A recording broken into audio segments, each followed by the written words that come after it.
kenapa kotoran sapi ini kami olah dan tidak terbuang ke saluran air. Ada sesuatu yang sangat berbahaya, yaitu ada bakteri Escherichia coli yang apabila itu bersama-sama dengan kotoran dan kita buang ke sungai, sulit untuk dinetralisir. Dan apabila bakteri ini sampai ke prasarana tempat air minum rakyat, tempat air minum di desa, maka inilah salah satu penyebab diare, penyebab satu penyakit yang tidak kita harapkan untuk manusia, terutama anak-anak. Maka kencing sapi, kotoran sapi di Lembah Kamuning Integrated Farming System ini kami olah.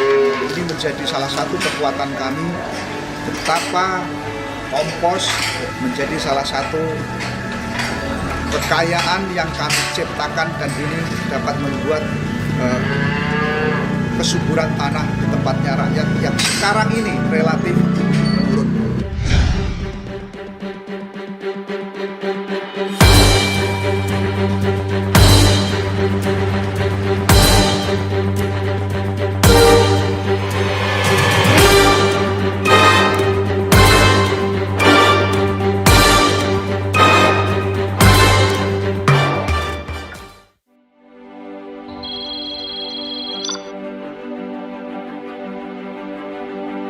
Pemirsa, nama saya Dani dari Yayasan Lembah Kamuning yang bermain dengan limbah, dan ini menjadi berkah buat saya.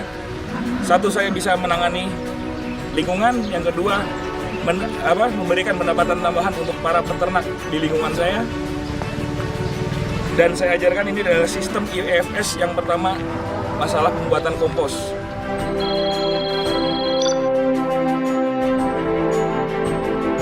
Pupuk organik penting untuk tanaman.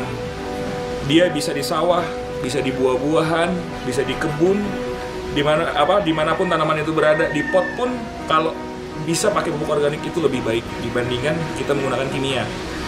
Nah, saat ini di belakang saya ada berkarung-karung yang akan kita kirimkan untuk ke kebun kopi. Kenapa dia penting? Karena kandungan NPK-nya dari kotoran hewan yang sudah difermentasi itu sangat-sangat tinggi dan sangat dibutuhkan oleh tanaman. Dan NPK ini diciptakan alami oleh Allah sendiri. Jadi tidak ada yang bisa menggantikan, walaupun itu tangan manusia yang pinter-pinter ciptakan pupuk lah. Dan ini punya penguasa kita. Oke.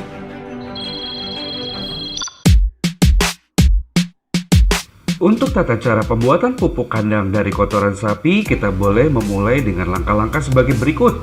Yang pertama, kita siapkan bahan-bahannya.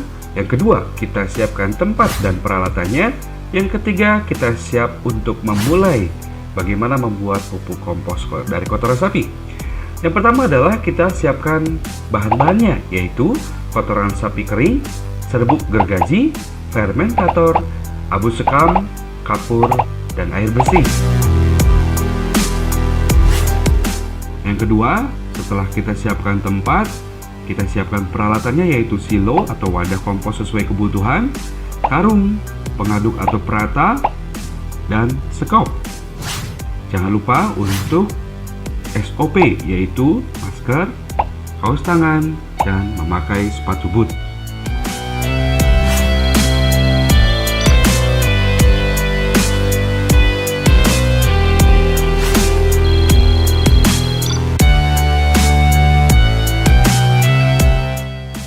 Untuk buat fermentor, ini kita siapkan air bersih 2,5 liter, dan ini fermentor. Fermentor ini namanya Trichoderma. Nah, kita campurkan ini 2 tutup ke dalam air bersih ini.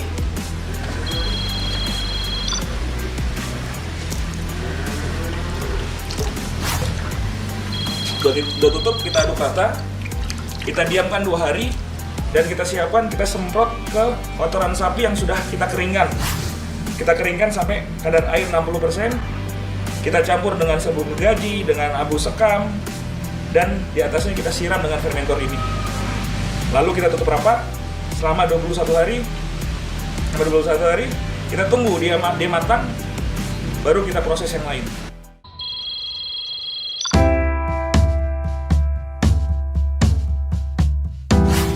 Pertama, kotoran sapi atau feses diambil dari kandang dan ditiriskan selama 1 minggu untuk mendapatkan kadar air mencapai kurang lebih 60%.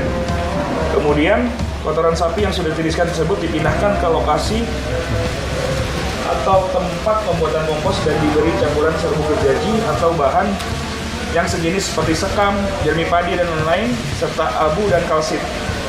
Semua bahan ini kemudian dicampurkan atau diaduk. Selanjutnya, seluruh bahan campuran dihamparkan di tempat secara merata. Penghamparan ini dilakukan di tempat yang terlindungi dari sinar matahari dan hujan secara langsung. Penghamparan dilakukan secara berlapis dan setiap hamparan disemprotkan fermentor sesuai dosis. Ketinggian hamparan sesuai kebutuhan, jangan terlalu tinggi atau rendah, lalu tutup hamparan kompos tadi dengan terpal. Biarkan tumpukan hamparan campuran kotoran sapi sampai 7 hari. Pada hari ke-7, balik tumpukan agar memasok oksigen bisa masuk ke dalam bahan dengan merata. Pembalikan bahan dilakukan setiap 7 hari sekali. Aktivitas mikroba bisa ditandai dengan adanya peningkatan suhu. Biasanya peningkatan suhu terjadi menjelang hari ke-8 sampai hari ke-21. Pada hari ke-28, suhu akan menurun kembali. Kenaikan suhu yang terjadi bisa sampai 300 derajat Celcius. Suhu yang tinggi ini akan membuat pupuk kompos menjadi steril dan bibit gulma dan bakteri mati. Campuran kotoran sapi itu sudah menjadi pupuk kompos jika suhu telah netral dan warnanya hitam kecoklatan.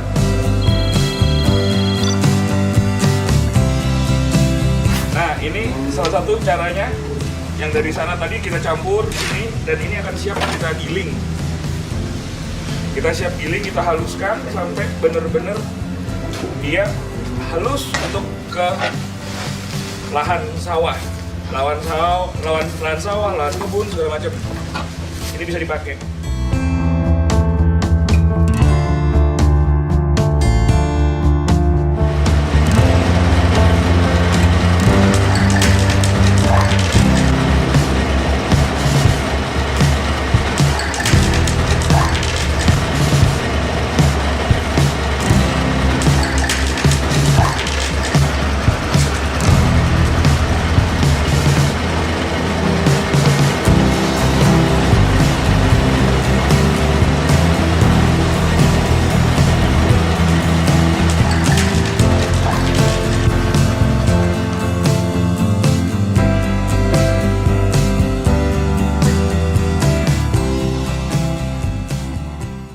Saya nama Bapak Sapari, peternak sapi Desa Cipare. Kebanyakan masalah limbah, kebanyakan dibuang di sungai sama seperti dudukan seperti ini. Untung saya ada mitra dari Lembah Kemuning yang menangani pupuk, cara mengelola di Lembah Kemuning. Terus semua warga kalau bisa pupuknya jangan sampai dibuang sama sungai, dimanfaatin, dikarungin, ada nilai jual beli, ada nilai harganya.